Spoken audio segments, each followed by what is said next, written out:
Therapy centre Balangir. और आज माँ नहीं आई है क्योंकि आज माँ का क्लास नहीं है, आज सिर्फ अवनीश आया है। तो मैंने ऐसा आपको कहा था, अवनीश आने से उसको हम वहाँ पीछे देखें वो एकदम कंफर्टेबली कैसे जाए हम वो ध्यान में रखते हैं, और उसके लिए हम पीछे बेड लगा दिए हैं ताकि वो आराम से सो के जाएगा। और अभी जस्ट निकले हैं हम खाना खा के, और बस अभी वो थोड़ा सा मोबाइल देख रहा है। अवनीश, सबको हाय बोलो। हाय। कहाँ जा रहे हो आप? कहाँ जा रहे हो? डॉक्टर के पास जा रहे हो कि बलांगीर जा रहे हो थेरेपी सेंटर? अच्छा, तो अभी हम निकल रहे हैं और मैं फिर से हम मिलते हैं थोड़ी देर के बाद। तो गाइस, अवनीश बहुत ही आराम से सो करके देख रहा है मोबाइल, और आज का वेदर लिटरली बहुत ज़्यादा अच्छा है। हाँ दे दो, कुछ नहीं होगा। चलेगा बेटा, गेट लॉक है, चलो।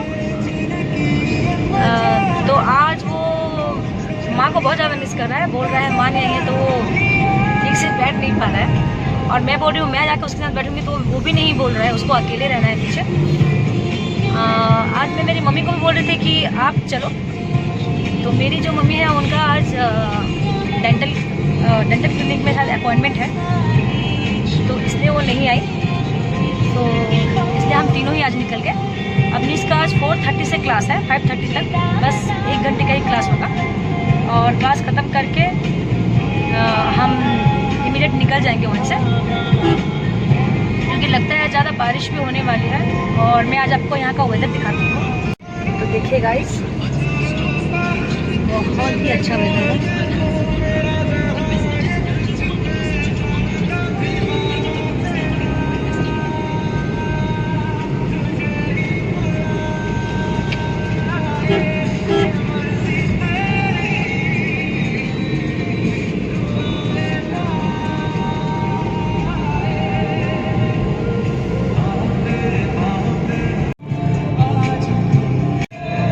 अभी हम पहुंच गए हैं बड़माल, और देखिए आपको बड़माल के बारे में एक स्टोरी बताना है। तो देखिए गाइस, हम बड़माल के चौक में हैं और ये है बड़माल का एंट्रेंस। यहाँ से हम बड़माल के अंदर एंट्री कर सकते हैं। तो मैंने बस इनको बोला था कि 1 मिनट के लिए वहाँ रुक के हम दिखाएंगे बड़माल का एंट्रेंस। गाइस, मैं बड़माल को आपको इसलिए दिखा रही हूँ क्योंकि मेरी बहुत सारी मेमोरीज जो है वो जुड़ी है बड़माल से। मैं बचपन में ऑर्डिनेंस फैक्ट्री बड़माल में रही हुई हूँ, क्योंकि मेरे पापा एक आर्मी ऑफिसर थे और हम बड़माल में ही रहते थे। तो हम यहाँ पे रह के पढ़ते थे। जब मैं LKG UKG up to class 7 में बड़माल OFBL में पढ़ी हूँ, ऑर्डिनेंस फैक्ट्री बड़माल स्कूल में। और मेरे जो दीदी और भैया हैं वो सब सेंट्रल स्कूल में पढ़े हैं, तो हम सब यहीं पे पढ़ रहे थे। और उस टाइम में ही मुझे याद है कि मेरे जो पापा थे उनका ट्रांसफ़र हो गया था आगरा में, तो वो यहाँ से सीधा गए थे, सॉरी जम्मू कश्मीर, नॉट आगरा, आगरा जम्मू कश्मीर के बाद था। तो वो चले गए थे, तो उनका ट्रांसफ़र होते ही रहता था। तो मम्मी सब बच्चे को लेके यहाँ से वहाँ अगर वो सफ़र करती तो फिर हम लोग का स्टडी में बहुत ज़्यादा प्रॉब्लम आ रहा था। तो फिर मम्मी डैडी ने डिसाइड किया कि हम एक जगह पे रहकर ही अपना स्टडी सब कंप्लीट करेंगे, हमारे सब भाई बहन। और हम टिटलागढ़ शिफ्ट हो गए आफ्टर माय फादर्स ट्रांसफ़र। तो पापा चले गए जम्मू कश्मीर, और मैं और मेरे सारे भाई बहन और हम टिटलागढ़ में ही शिफ्ट हो गए उसके बाद। और पापा के जाने के बाद मम्मी सारा घर हैंडल करने लगी, सारे बच्चों का पढ़ाई वढ़ाई, घर के जितने भी जैसे कि घर के काम होते हैं सब कुछ वो खुद हैंडल कर रही थी। साथ में हम लोग का पढ़ाई भी हैंडल कर रही थी। गाइस देखिए, यहाँ पे बारिश शुरू हो गई है और कितनी जोरों की बारिश हो रही है, देखिए। तो मैंने कहा था आप लोगों से कि बारिश होने वाली है, और देखिए बारिश शुरू भी हो गई है।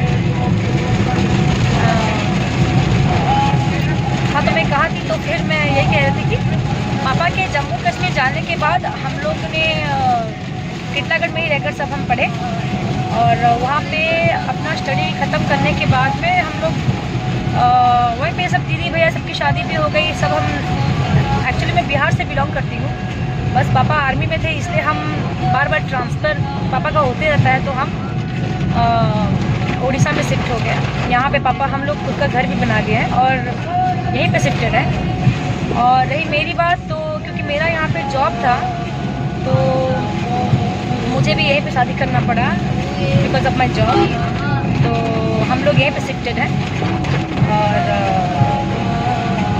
यहाँ पे आने के बाद such a nice place is Orissa. Orissa बहुत ही अच्छा जगह है, यहाँ के लोग बहुत अच्छे हैं, सब बहुत कोऑपरेटिव है, बहुत हेल्पिंग नेचर है। बस होता है कि हम जिस जगह में होते हैं ना गाइस, हर जगह के हर लोग ना एक जैसे नहीं होते। जैसे कि हम बिहार से बिलोंग करते हैं, एक बड़े सिटी से, तो मैंने एक डिफरेंस देखा है बिहार और उड़ीसा के लोगों में कि ऐसा नहीं है कि बिहार में गंदे लोग नहीं हैं और उड़ीसा में गंदे लोग हैं, ऐसा नहीं। हर जगह में हर तरह के लोग होते हैं, सबका जो थिंकिंग है वो एक जैसा नहीं होता है। देखिए गाइस, जब घर में फादर नहीं हो, वो काम से बाहर रह रहे हो और घर की लड़कियों को, घर की फीमेल्स को काम करना पड़े अपना काम, तो उन्हें जैसे करके भी अपना काम करने के लिए घर से बाहर कदम रखना पड़ता है।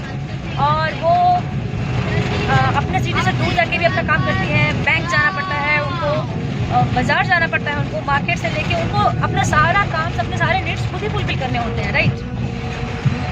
तो अगर घर में मेल पर्सनालिटी कोई नहीं है तो लड़की को इंडिपेंडेंट होना बहुत ज़्यादा ज़रूरी हो जाता है। हम किसी पे डिपेंड रह के किसी को अपना काम करने के लिए नहीं बोल सकते हैं, क्योंकि कोई भी हमारा काम कितने दिन के लिए करेगा, 1 दिन 2 दिन या 3 दिन के लिए, हमेशा हमारे लिए कोई अवेलेबल नहीं है, राइट। तो हम अपना काम खुद करते हैं। और क्योंकि मैं बिहार से बिलोंग करती हूँ तो हमको तो हमारे डैडी ने ये सिखाया है कि हमेशा इंडिपेंडेंट रहो, डोंट डिपेंड अपन अदर्स। हम किसी पर डिपेंड नहीं रह सकते हैं। तो अगर अपने काम के लिए हम खुद निर्भर होकर, अपने ऊपर निर्भर होकर अपना काम कर रहे हैं, तो हम कोई गलत काम नहीं कर रहे हैं, हम अच्छा काम ही कर रहे हैं। हम कोई गंदे लड़की नहीं है या फिर कोई गंदा काम नहीं कर रहे हैं जिसके लिए हमें शर्मिंदा होना पड़े, राइट। सो जाओ जल्दी, कितनी बारिश होगी देखो। तो वो खेल रहा है। तो गाइस, मैंने देखा है कि यहाँ पे क्या होता है ना कि आप अगर अपना काम करने के लिए आप कुछ भी घर से कदम बाहर रख रहे हैं तो लिटरली सोचा जाता है कि वो लड़की गलत है, यू नो, कि वो अच्छी नहीं है, ऐसी है वैसी है या कुछ। देखिए, जब हम बाहर निकलते हैं तो अपना सेल्फ रिस्पेक्ट, अपनी डिग्निटी, अपनी ह्यूमैनिटी और अपने लाइफ को अपने हाथ में लेके चलते हैं, क्योंकि हमें हर चीज़ के लिए बहुत अलर्ट रहना पड़ता है।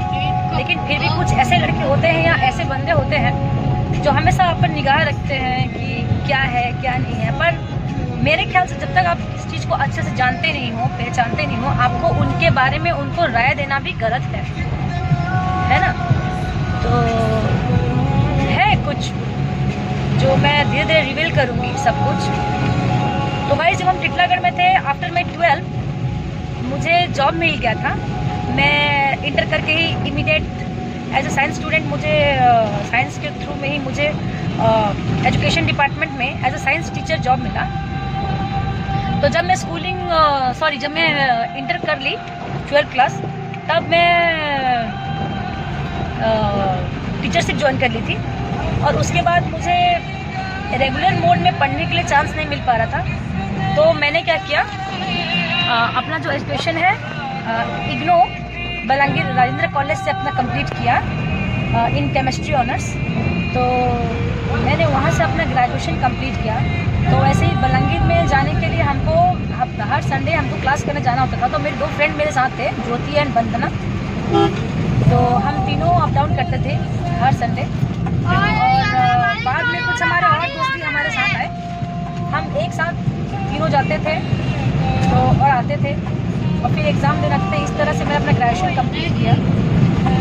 तो उसके बाद फिर 2018 में मेरी शादी हो गई थी और 18 जैन में शादी हुई और दिसंबर में ही अवनीश हो गया था। और जब अवनीश हुआ था गाइस, तो वो एक तो मेरे लाइफ का बहुत ही डिप्रेसिव मूड रहा है मेरे लाइफ में। बहुत ही एक मेमोरी है मेरा अवनीश के बर्थ के साथ, क्योंकि मैंने अवनीश के बर्थ के दौरान ही अपने डैड को खो दिया था। वो उनके डेथ हो गई थी। तो बस मैं उस मेमोरी को याद नहीं करना चाहती, क्योंकि मैं मेरे पापा के बहुत ज़्यादा क्लोज रही हूँ। उनके लास्ट मोमेंट में भी मैं उनके साथ थी। और हम हैं 6 भाई बहन, बट मैं पापा के बहुत ज़्यादा क्लोज थी, क्योंकि आफ्टर पापास रिटायरमेंट ना वो सबसे ज़्यादा टाइम मेरे साथ स्पेंड किए थे। मेरे साथ मेरा भाई है अरविंद, उसके साथ हम दोनों ही ज़्यादा रहे हैं। और क्योंकि मैं लड़की हूँ तो मुझे ज़्यादा कुछ मैं स्कूल जाती थी, घर आके मैं पापा मम्मी के साथ ही रहती थी। मेरे जो भैया हैं, वो बड़े भैया, वो गुजरात में शिफ्टेड है। उनका फैब्रिकेशन का बिजनेस है, तो वो गुजरात में ही शिफ्ट कर गए हैं। और मेरी जो एक दीदी है वो यहाँ उड़ीसा में ही है, और दूसरी दीदी जो है वो गांधीधाम में है, और एक भाई हैदराबाद में है। हम 6 भाई बहन हैं गाइस। और एक हैदराबाद में है जो कि वहाँ पे वो सीए है, और एक भाई जो है वो यहीं पे रहता है हमारे साथ, मतलब मम्मी पापा के घर में। तो गाइस पापा के रिटायरमेंट के बाद उनके साथ सबसे ज़्यादा टाइम, क्वालिटी टाइम जिसने स्पेंड किया है हम भाई बहनों में, वो मैं ही हूँ। मैं सबसे ज़्यादा उनके साथ रही हूँ। और देखिए गाइस, जब पापा मम्मी मेरे साथ थे, तो जब पापा का तबीयत खराब होना शुरू हुआ था, तो क्या होता है ना, उस टाइम में ये नहीं देख सकती कि मैं लड़की हूँ, मैं यहाँ जाऊँ, मैं वहाँ करूँ, मैं ये करूँ, मैं ये करूँ। नहीं, हमारे माँ बाप पर जब पड़ता है ना, तो हमको बहुत स्ट्रांग होना पड़ता है। अगर हम स्ट्रांग नहीं होंगे, नहीं करेंगे, तो हम किसी भी तरफ से हम उनकी हेल्प नहीं कर पाएंगे, हम उनके लिए कुछ कर नहीं पाएंगे। तो बहुत ही ज़्यादा हमको मजबूत बनना पड़ता है, स्ट्रांग बनना पड़ता है, अपने आप को स्ट्रांग करना पड़ता है, ताकि हम उनका टेक केयर कर सकें। तो मैंने अपने पापा का पूरा ख्याल रखा। और साथ में मेरी बड़ी दीदी थे, मेरे जीजाजी थे, मेरे हस्बैंड जो कि दिन रात वो पापा को लेके मेडिकल दौड़ते थे, मेरे हस्बैंड। हम सब एट लास्ट, भैया, मेरे सारे भाई बहन भी सब आ गए थे। और जब उनको हम ट्रीटमेंट करने के लिए लेके मेरे भैया लोग जा रहे थे बाहर, तो छत्तीसगढ़ रायपुर में स्टेशन में उनका डेथ हो गया था। और फिर वहाँ से वो बैक किए थे, और तब मैं प्रेग्नेंट थी। और तब ही एक्चुअली अवनीश का होने का टाइम था, उसका बर्थ का, मेरा डिलीवरी डेट था। और ठीक 15 से 20 दिन पहले अवनीश हो गया, क्योंकि मेरा रोड का बहुत ज़्यादा बुरा हालत था गाइस। तो इतना बुरा हालत था कि मेरा जो वाटर है वो लीकेज हो गया था, जिसके लिए अवनीश को इमीडिएट ही ऑपरेशन के थ्रू उसको लाया गया, क्योंकि अगर हम ऑपरेशन नहीं करते तो प्रॉब्लम हो जाता है। तो बस गाइस यही है, बहुत अप्स एंड डाउन्स अपने लाइफ में देखे हैं मैंने, पर कभी हार नहीं माना, क्योंकि एक आर्मी ऑफिसर की बेटी हूँ तो इतना तो सीखी हूँ कि लाइफ में चाहे जो भी हो जाए, अपने आप को कभी हैम्पर मत करिए, कभी भी किसी रास्ते पर मतलब लाइफ ख़त्म मत कीजिए। देखिए, किसी के जाने से या ना जाने से भी ना life must have go on, तो हमें मूव ऑन करना ही पड़ता है। और अपने आप को संभालने के लिए मुझे बहुत मुश्किल हुआ, बट मेरे साथ मेरे हस्बैंड थे, मेरे डियरेस्ट, मेरे नियरेस्ट, मेरे सब कुछ, जो कि पापा के जाने के बाद मुझे वो एज ए फादर मेरा केयर किए हैं, बहुत ख्याल रखे हैं मेरा। और अवनीश जब हुआ था तब मैं समझ नहीं पा रही थी कि मैं रोऊं या खुश हूँ कि मेरा बच्चा आया है, क्योंकि मुझसे ज़्यादा मेरे डैडी उसका वेट कर रहे थे कि कब आएगा मेरा नाती। तो जो भी होता, लड़का होता या लड़की होता, उससे फर्क नहीं पड़ता, बट वो एकदम कॉन्फिडेंटली कहते थे कि नहीं अवनीश मतलब नाती ही आना है मेरा। तो वो बहुत ज़्यादा वेट करते थे।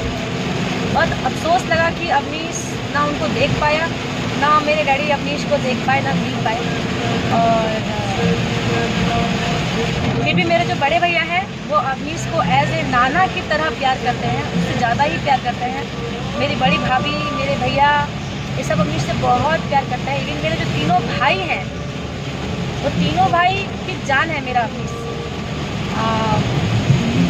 तो पता नहीं क्यों इससे सबका एक अलग सा अटैचमेंट है, क्योंकि वो ऐसे टाइम पर आया है जहाँ पे हमको लगता है कि हम लोग शायद अपने डैडी को वापस हमारे पास आ गए हैं। तो इसलिए अमीश को हमारे यहाँ मेरे मम्मी के घर में बहुत ज़्यादा प्यार मिलता है, बहुत ही ज़्यादा। अभी जो मामी लोग आए हैं वो सब भी बहुत प्यार करते हैं, और I am the luckiest one कि सबके अपने औलाद होने के बावजूद अमीश को एक स्पेशल जगह मिला है मेरे घर में। और क्योंकि सबको लगता है कि वो मेरे डैडी ही हैं।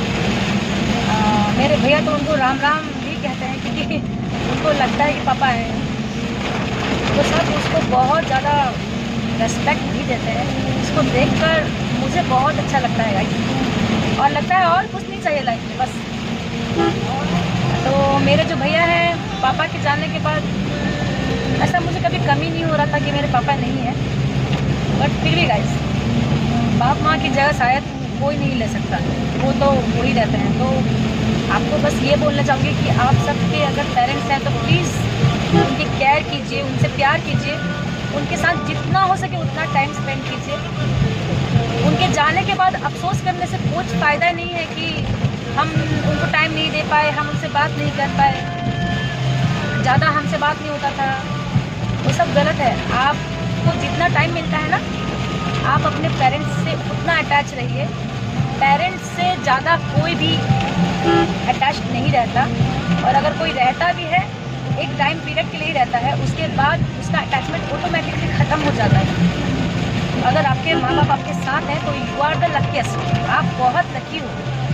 आप प्यार करो उनसे, बहुत प्यार करो, उनको अपना प्यार दो, उनको अपना टाइम दो, उनको अपना केयर दो।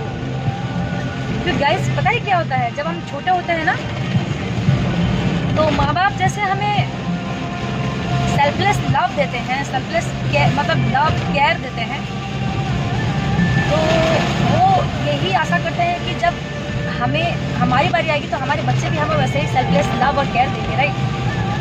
तो हमारा भी एक फर्ज है कि जब वो ओल्ड एज में आ जाए ना तो उनको भी आप उतना ही लव एंड केयर दीजिए, बहुत ज़्यादा लव केयर दीजिए।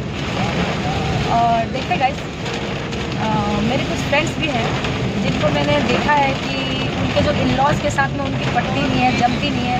देखिए मैं आपको बोलना चाहूँगी एक बात कि एडजस्टमेंट लाइफ का एक दूसरा नाम है। हर जगह में हमें एडजस्ट करना होता है, लेकिन वो एडजस्टमेंट हमेशा के लिए नहीं रहता। अपने लव से, अपने केयर से आप उस एडजस्टमेंट को ना परमानेंट जगह बना सकते हैं। क्योंकि जहाँ तक मैं जानती हूँ, मैं आज तक मेरे इन-लॉज़ के साथ एडजस्ट नहीं की हूँ। मैं उनके साथ में बहुत हैप्पी हूँ। मुझे ऐसा कभी नहीं लगा कि ये मेरे माँ बाप नहीं है। मेरे इन-लॉज़ भी मुझे उतना ही प्यार करते हैं। सब मेरे जेठ जेठानी, मेरे जो ननंद है, नंदोई से हैं, सब बहुत प्यार करते हैं हमसे। देखिए गाइस, आप अगर सामने वाले को प्यार देंगे तो वो भी आपको ही प्यार देंगे। आप अगर उनको नफरत देंगे तो वो भी आपको नफरत देंगे। और अगर बड़े होके वो कुछ बोल देते हैं ना तो हमको उनको लेट गो करना चाहिए। हर चीज़ को अगर पकड़ के बैठेंगे तो सब गलत हो जाता है।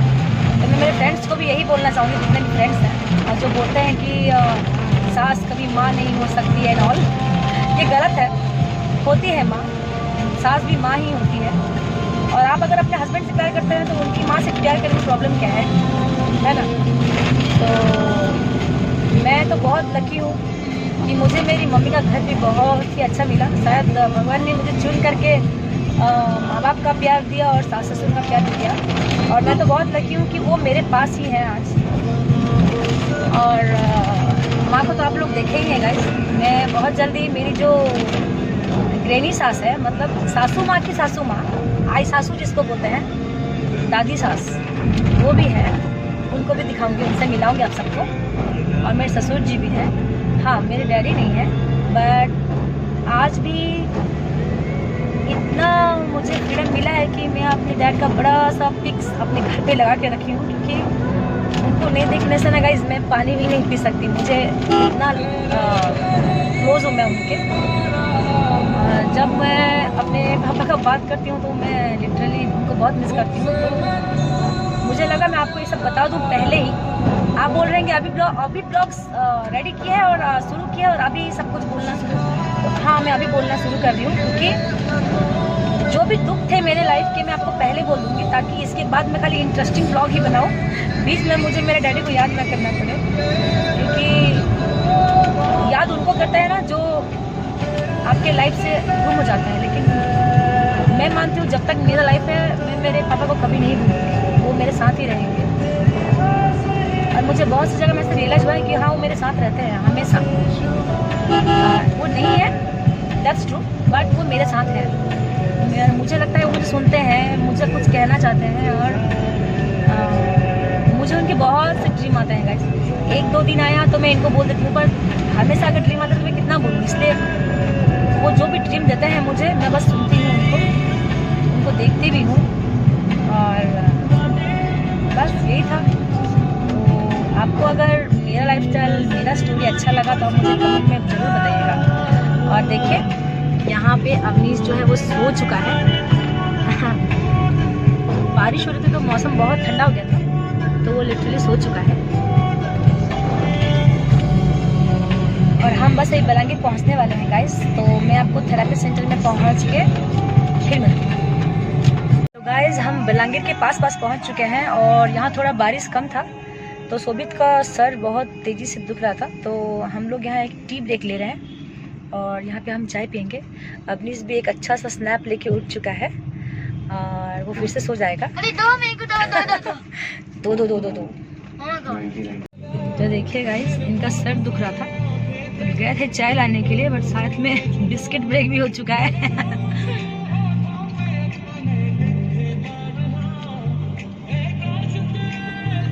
और अवनीश भी यहाँ पे बैठा है, बिस्किट खा रहा है।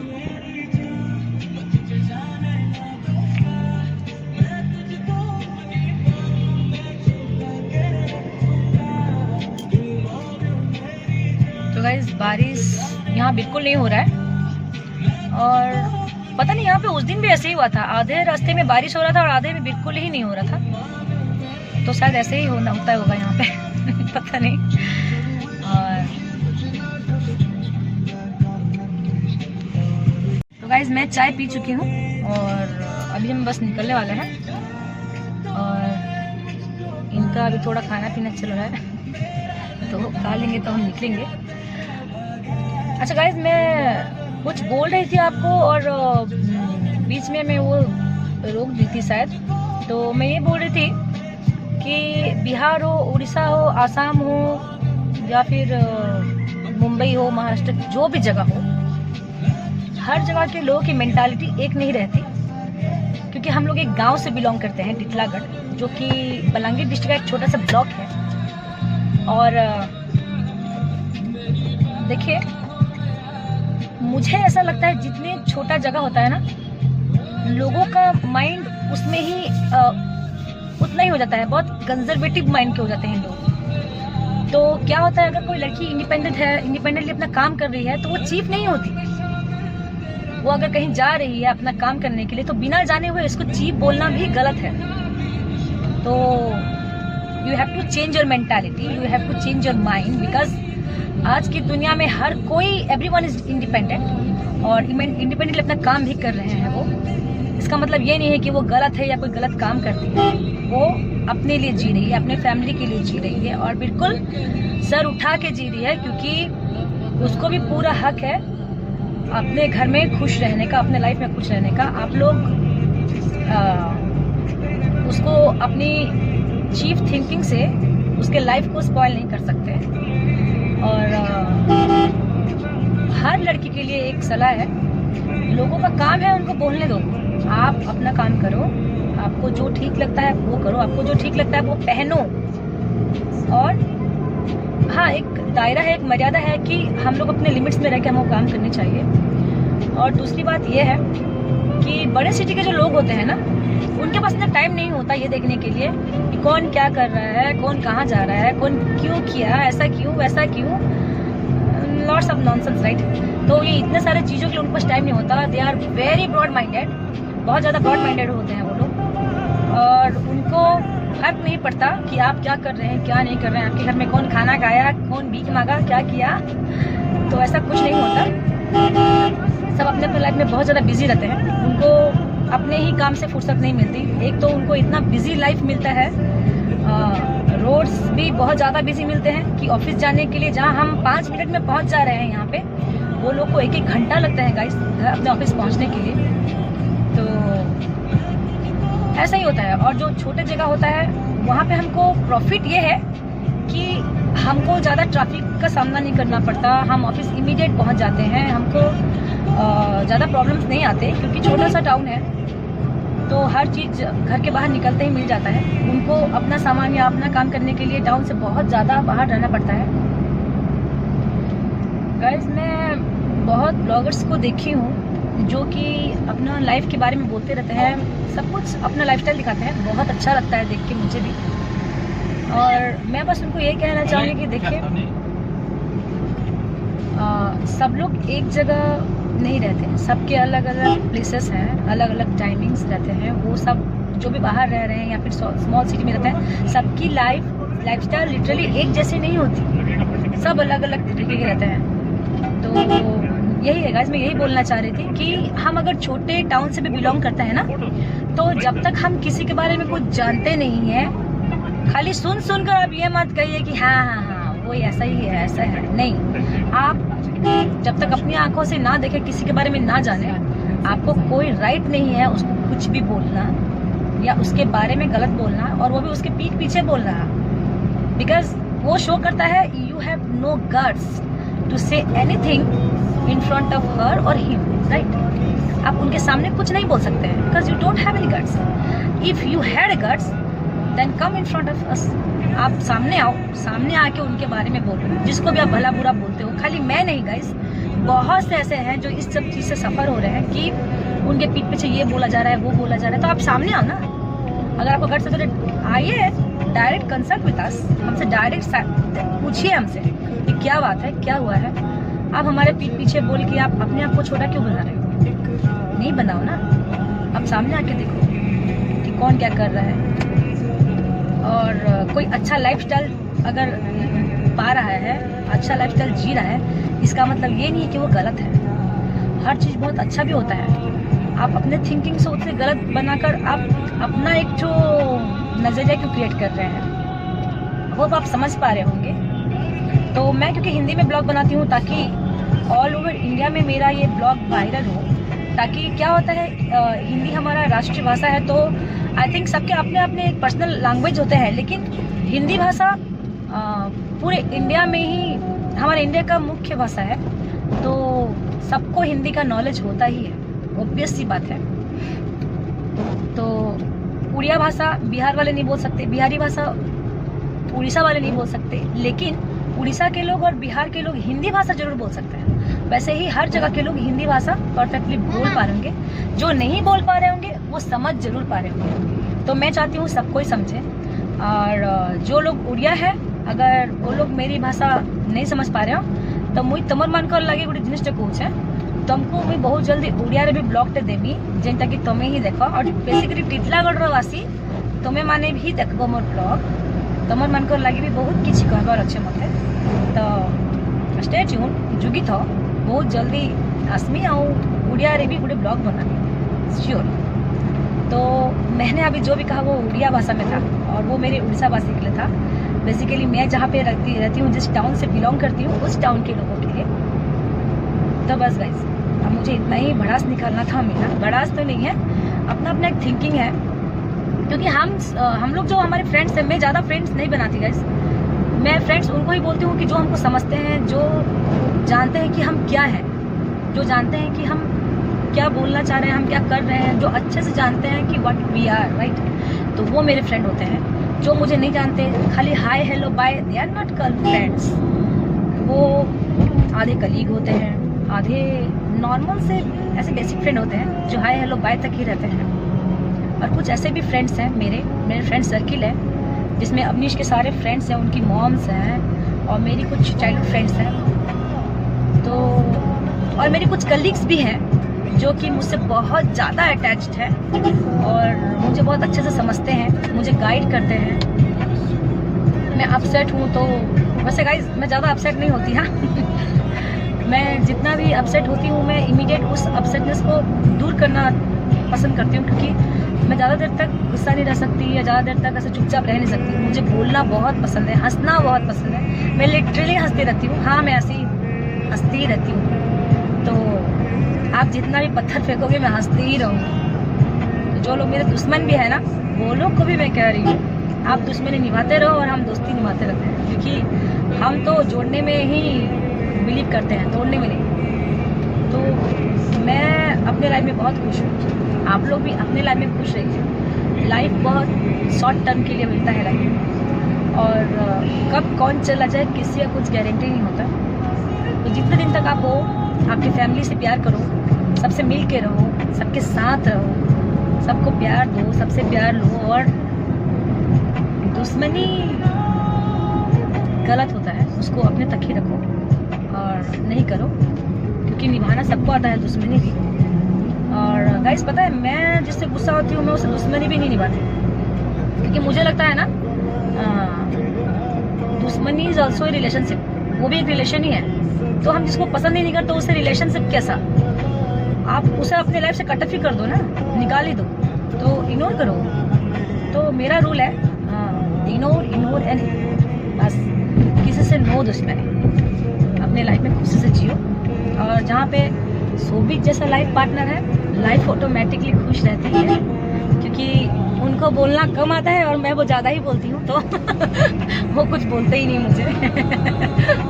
तो ऐसा ही है हम लोग का लाइफ। और ये जो है मेरा छोटा सा डुगू, वो बिल्कुल मेरे ऊपर गया है, लेकिन अपने डैडी के जैसा है, थोड़ा चुपचाप भी रहता है और बोलता भी है।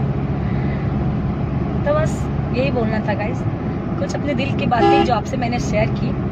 आपके पास भी बहुत सारी बातें होंगी बोलने के लिए, तो जिसको अगर कुछ बोलना है या पूछना है मुझे कमेंट सेक्शन में ज़रूर कमेंट कीजिए। ये मत पूछेगा कि अपन ने किसने क्या बोल दिया, क्यों हुआ, कोई कुछ बोला क्या, इसलिए गुस्सा हो क्या। नहीं, ऐसा कुछ नहीं है, मुझे कोई कुछ नहीं बोलता, क्योंकि अगर कोई बोलेगा तो उसका अच्छा सा आंसर मेरे पास ऑटोमेटिकली आ जाता है, मुझे पता है सबका आंसर।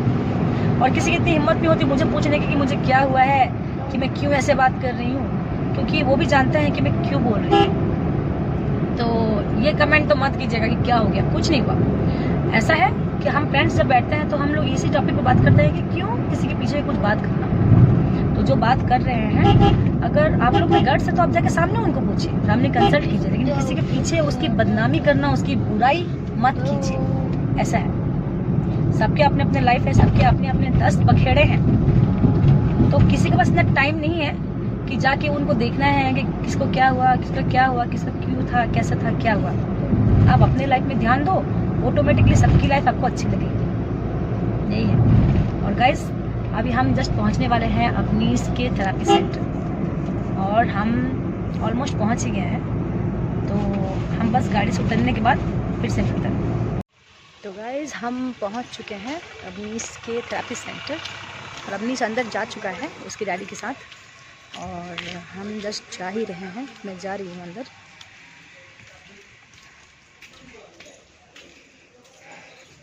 देखिए हम पहुंच चुके हैं, और ये देखिए ये है मेडिटेशन करने के लिए, ये मैम है, सभी बैठे हैं, और अवनीश वहाँ बैठा है, और ये है थेरेपी सेंटर। तो गाइस अवनीश अभी 1 घंटे के लिए थेरेपी सेंटर में है, और ये एक होम थेरेपी सेंटर है, मैम प्राइवेटली क्लिनिक भी है, और उनका नाम रंजिता पंडा है, वो थेरेपी स्पेशलिस्ट है। और देखिए यहीं पे हम आते हैं हर रोज़, और बस अभी 1 घंटे के बाद 5:30 को हम ऑलमोस्ट 5:30 को हम निकल जाएंगे टिटलागढ़ के लिए। तो फिर आज के लिए वीडियो इतना ही।